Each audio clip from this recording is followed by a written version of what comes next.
There was one name in particular that I wanted to find, and oh my goodness, there it is. That's why I'm saying this was a predictable rabbit hole. Because greetings, my guys, gals, and non-binary pals. My name is Jerry, and I've got a fun little deep dive to do with you guys. Um, this story dropped yesterday, and I immediately started asking questions about, and I'm just using the Guardian as a primary resource, but because I think they do pretty good work. But the safety fears as scientists make first viruses designed by AI. I'm going to get into this. I'm going to get into this article here in just a moment. I should have pulled this out, but I've got this nice little folder right here, and it's opposition research on Executive Order 2602, the executive order that Donald Trump signed off on, um, launching the Genesis mission. And I've also got the full executive order. It's all lined up in here. Um, but yeah, so things went just exactly how I expected them to. Unfortunately, sometimes I don't like being right. Let's see if I can make that text a little bit larger, make it easier for you to see. All right, so safety fears as scientists make first viruses designed by AI. Researchers say breakthrough offers hope for new medicines, but also raises urgent biosecurity questions. Yes, yes, and we're going to get into that. This article is relatively short. Scientists have made the first viruses designed by artificial intelligence, and a milestone that raises hopes for new medicines, but also concerns over how to ensure the technology remains safe. The viruses the viruses are specific kinds known as bacteriophages, which only infect bacteria and are used around the world to treat patients with persistent infections. In lab tests, a cocktail of the AI designed viruses killed E. coli bugs that were resistant to normal bacteriophages.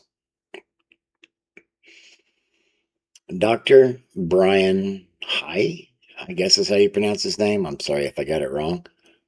Um, but anyway, this Dr. Brian dude is a chemical engineer at Stanford University in California. He used genome language models, the genetic equivalent of large language models behind AI chatbots, to design functioning genomes for bacteriophages. The viruses were then made in the laboratory and pitted against E. coli in a dish. The ability to quote unquote rapidly design genomes and tune them for specific bugs while overcoming resistance can transform phage therapy and expand biotechnological toolkits, the researchers wrote in the Journal of Science. And I do have that article right here. All the links will be down below. But yeah, it goes into the Genesis projects. Yeah, yeah, with the U.S. Department of Energy, which, by the way, the U.S. Department of Energy, their highest security clearance is Q, and this is how the QAnon. This is the anchor point for the QAnon sensation. But let's go back to this article. But beyond the potential benefits, the scientists said the work raised important biosafety, biocontainment, and biosecurity considerations and urged others who were designing whole genomes to consult both safety and security professionals throughout the project. In an accompanying article, Professor Tom Inglesby and Professor Tom Inglesby and Dr. Moritz Hank at the Center of Health Security at Johns Hopkins University in Baltimore reinforced the warning, writing, quote, although this is promising for life science applications, it also raises urgent biosafety and biosecurity concerns. The ability to compose viral genomes using generative AI now exists. The governance to safely steer it does not. I'm not going to finish up this article. All right. If you want to go look at it, you can. But the main reason why I'm even here in the first daggum place is because, just what was it? Within the last week or two, um, there was this kangaroo court hearing, loosely using that word, in DC, where there was a bunch of Republicans grilling Dr. Fauci for allegedly being involved in creating some sort of Frankenvirus and this gain of function programs that health officials do. It's gain of function is putting a virus through stress conditions to find out whether those stress conditions cause the virus to evolve or to die. And if it evolves, what does it evolve into? All right. These people are now, and I say these people, I'm going to show you who I'm talking about these people. These people are generating viri from raw materials. I mean, there's for lack of better terminology, these people are working alchemy to summon viruses. All right, for lack of simpler technology, if you want to look at it in medieval terms. But yeah, so we got Stanford. We got Stanford over here getting into the Department of Energy's Genesis mission. But what is the Genesis mission? The Genesis mission is no, go away. Genesis mission is this executive order 14363 that was generated off of executive order 2602 26-02 by the and the base premise. Section 1, purpose. For the founding of from the founding of our republic, scientific discoveries and technological innovation have driven American progress and prosperity. Today, America is in a race for global technological dominance and the development of artificial intelligence, an important frontier of scientific discovery and economic growth, blah, blah, blah, to that end. This order launches the Genesis mission as a dedicated, coordinated national effort to unleash a new age of AI-accelerated innovation and discovery that can solve the most challenging problems of the century. Seriously. I found this problematic from the get-go. Again, a link will be in the description if you want to read the whole thing. It's fairly lengthy, fairly detailed, and the reason I did the oppositional research is because I am planning on putting together a video on this eventually, maybe. I don't know. I've been learning some wild stuff about myself lately. So, the U.S. Department of Energy Genesis mission. Who are the members? Who are the members of the Genesis mission consortium's network? Okay, the Genesis Mission Consortium's network of members includes the Department of Energy, national laboratories. Okay, so there's private sector leaders, academic institutions, and not-for-profit organizations. All right, so let me back up. National laboratories. My first permanent duty assignment was at the Air Force Weapons Lab at Kirtland Air Force Base. And we worked quite openly with Sandia Labs and everybody else.